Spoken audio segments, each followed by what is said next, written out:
এটা ছিল গতকালের ভিডিও। তো কালকে একটা অনুষ্ঠান বাড়ি গিয়েছিলাম, মাসিদের বাড়ি আমাদের পাশের গ্রামে।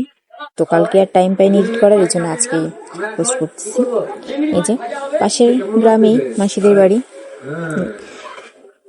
মা আগে থেকে চলে এসেছিল, আমি পরে গিয়েছিলাম বাবার সঙ্গে।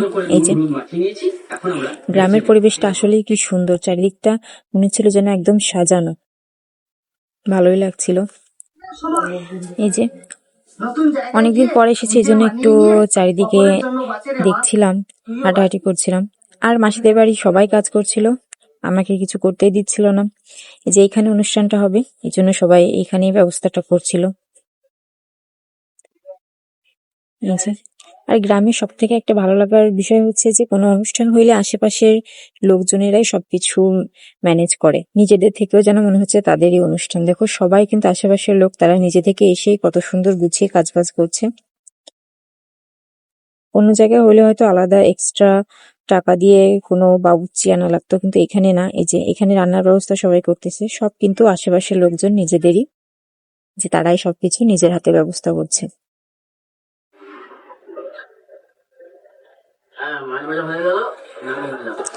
এখানে আমি ফার্স্টে ভেবেছিলাম যে খিচুড়ি রান্না হচ্ছে, পরে দেখলাম যে না, ফ্রাইড রাইস টাইপের একটা নিরামিষই ফুলকপি আলু দিয়ে করছিল, ভালোই লেগেছিল। যদিও আমি রাত্রে চলে এসেছিলাম, প্রসাদ দেওয়া পর্যন্ত থাকতে পারিনি, অনেকটা রাত হয়ে গিয়েছিল। আর এদিকে দেখো কি সুন্দর ফুলের বাগান। মাসিকে বললাম, মাসি বললো আমি শুধু ডাল লাগিয়েছিলাম, আর তারপরেই দেখো কি পরিমাণের আমি এত যত্ন করি, আর আমার গাছগুলোর কি অবস্থা। এই যে দিদি ফুল তুলছিল, মালা কাটবে এই জন্য। ফুলগুলো তুলে এনে এই যে বাচ্চাদের দিল, এরা এখন দেখি বসে বসে মালা গাচ্ছে।